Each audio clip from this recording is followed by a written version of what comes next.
Good morning. Yeah, Steve got you warmed up, but I tell you what, in the South, we actually do call and response. So one more time. Good morning. It is great to have you all here. And Stephanie, thank you so much for that very kind introduction, for all the hard work that you and Turk do every day. We do have great partners in this town, and I just want to give a special shout out to my great friend Renata Soto, who is with us today from Conexion. Renata, thank you so much. We also have other elected officials that I want to just give a recognition to as well. We have Councilmember Mina Johnson is here, Councilmember.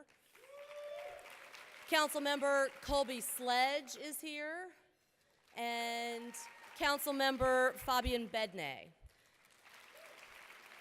We are also joined by Mayor from Knoxville, Madeline Rojero. Mayor, we're going to hear from her in a second. And it is also my honor to greet the new ambassador of Mexico to the United States who is with us, Carlos Sada Solana, who I will have the opportunity to meet with later. You know, it's actually really interesting. Mayors and cities just got a whole lot more important. And so it is up to the cities and the mayors to lead us forward on these very important conversations. And We the People is the theme for your conference today, and that is so fitting because we are the people, and it is our honor as Nashvillians to welcome all of you to the National Immigration Integration Conference. This is the first time that this is being held in the South, and it is also the first time it's being held in a new gateway city, Nashville. So thank you. You may have already picked this up since you got here. Nashville is a very warm and welcoming place, and it is evidenced by our people.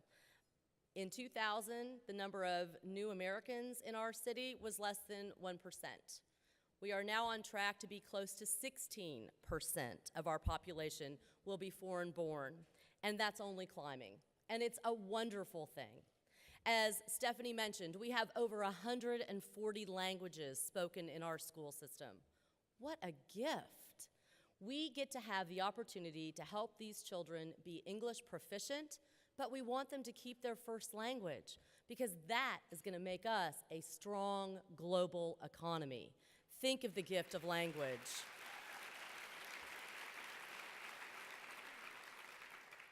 When I came into office, the previous administration had created the Office of New Americans, and language matters. We fully staffed that office, and Vanessa Lazone is with us today. Vanessa, who is my Director of New Americans. And we talk about the folks who come to Nashville as new Americans. They may have been an immigrant, they may have been a refugee, but now they're a new American. And that matters. Words matter.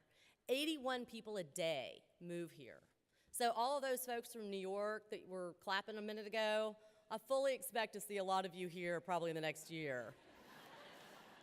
Back in 2009, Nashville was at a crossroads. We had a decision to make about moving forward. We faced a referendum around making this city English only, and it was roundly defeated. And it sent the right message. Because we do know that what is our strength here in Nashville is our diverse population. It is no shock or surprise that Nashville is on the rise, and it is because we have stayed a warm and welcoming place. With those 27 cranes in the air, we have a secret sauce, and that secret sauce is that we are welcoming. That secret sauce is that we are progressive and pro-business. And that pro-business piece is so important for our new American community because they are the backbone of our small business and entrepreneurs. They come here and they invest and they create jobs. And that's what matters. And at the end of the day, as I just said, mayors just got a whole lot more important. I was proud to sign on to the DACA letter last week that went to President-elect Trump.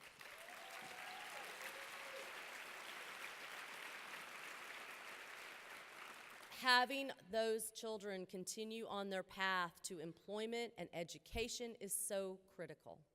So I am thrilled again that all of you have chosen Nashville to come. And I know that this conference will spend a lot of energy and time inside, but I hope that you get to go outside a little bit and enjoy this beautiful city. We have so many wonderful things going on. Plus, I'd like you to spend some money. So don't just stay here the whole time. So make a little investment in Nashville while you're here. It is now my great and wonderful honor to introduce the next speaker. Emmylou Harris is a longtime Nashvilleian. She is a passionate advocate for so many causes. She brings her energy and her commitment to everything she does. I was so proud to count her as a supporter. I was so happy that she was in my corner, because I can tell you this, when Emmylou is in your corner, you can't lose. So it is my pleasure to welcome Emmylou Harris to the stage.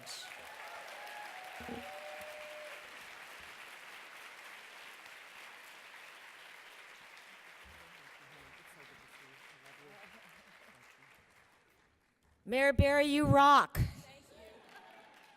So proud to have, we're proud to have you, as Minnie Pearl would say. I'm so proud to be here. Proud to be speaking to you at this conference, to see all these faces that are joined in an issue that I really believe is the most grave and urgent of our time, the issue of immigration. I'm actually new to this issue. I'm a newcomer. I'm sure all of you have been working very hard, but I'm honored that I can actually lend whatever talent that I have to this urgent issue. And I actually only recently became involved, and it was actually in June of this past year. I was invited by the Jesuit Refugee Service to go to Ethiopia and visit their programs there. And it was an extraordinary opportunity. I was able to go to an urban center in Addis Ababa and some camps in the north of the country and get to travel through this extraordinarily beautiful piece of the world that I never really thought I would be able to see. I came with many impressions, but one thing I did take away is the fact that Ethiopia is a Christian country, Coptic Christian, very poor, and yet they have opened their borders to hundreds of thousands of refugees, a lesson that we can certainly take in this country. Most of the refugees that I met in Ethiopia are fleeing the hardship and the conflict that has been going on for decades in Eritrea. And before I went, I had to go to get a physical, and I had to get all the shots. And my doctor, my wonderful doctor here in Nashville, who doesn't just spend 5 minutes with you, he always wants to talk about what's going on with you. And he gave me a warning. He said, I think that you might be very depressed and discouraged after this experience. And on the contrary, I came away after meeting these amazing people, young people, some of them children as young as 4. I came away convinced of the notion that we can help these individuals. I saw such courage, such resilience, so much hope on the faces of these young people. It was an incredibly inspiring experience for me. And I realized that we have to come together to help these individuals find a place in the world by opening our doors, opening our minds, opening our hearts. And I believe, after seeing the work that JRS does, that education is key in empowering these young people that I met. They need English language training, computer skills, vocational training of all types, and they also need sports, they need dance, they need music to enrich their minds and their bodies, to give them a sense of normalcy. JRS and its programs operate in 45 countries around the world, and they're doing just that for these young people, doing extraordinary work to provide education both in the campus, in the camps, and in the urban settings.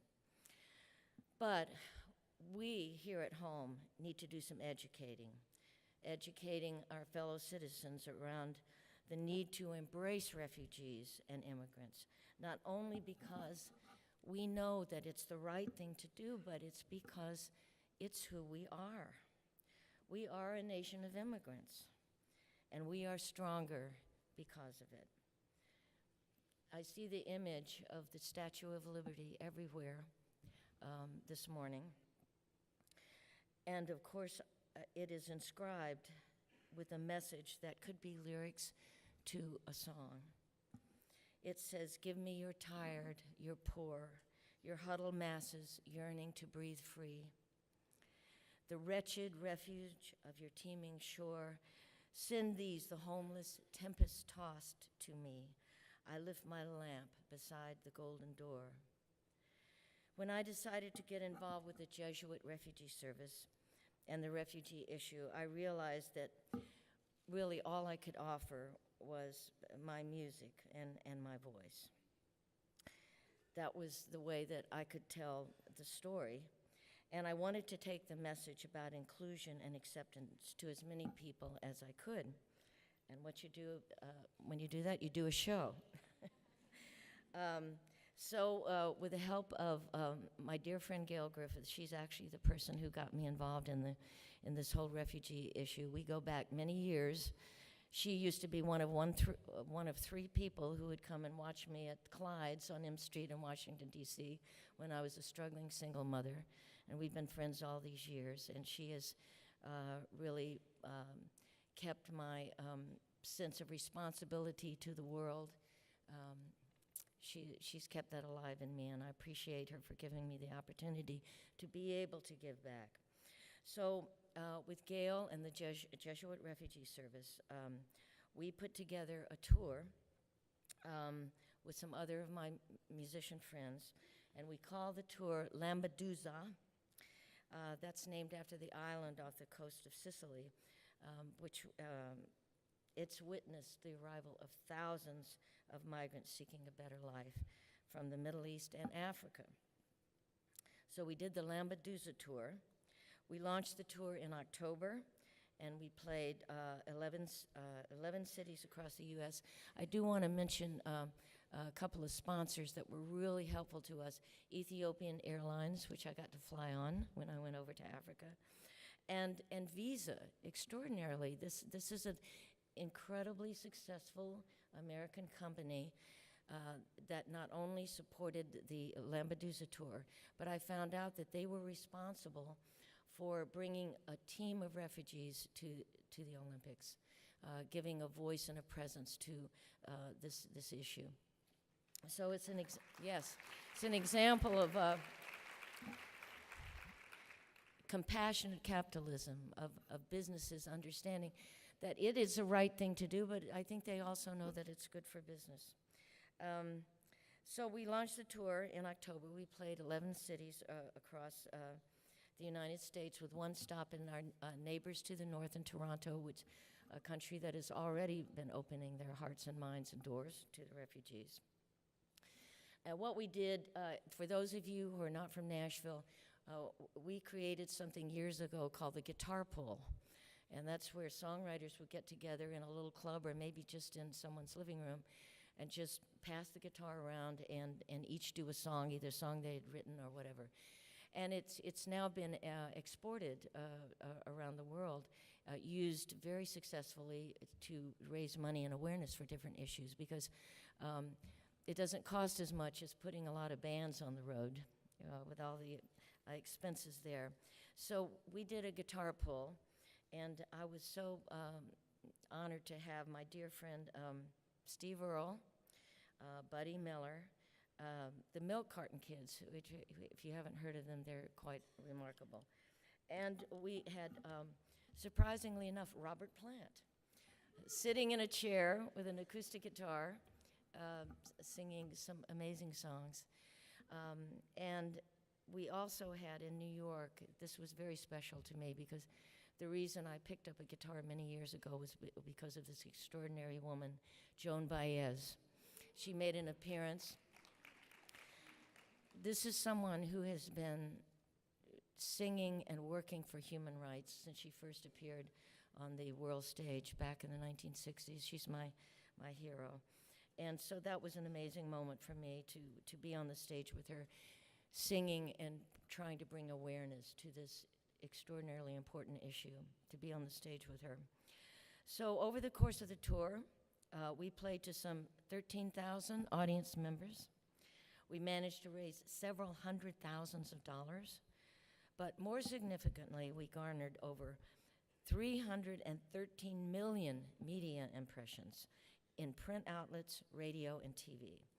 This is hugely significant as we try to figure out how to change the message about welcoming immigrants. After the tour was over, there was some data gathering and analysis to determine whether we had in fact changed the narrative and influenced public opinion. Our media partner, APCO Worldwide, which donated their services, fantastic, conducted polling which validated our hopes and our assumptions. In cities where Lampedusa toured, there was a significant shift in awareness of and support for the refugee issue. So,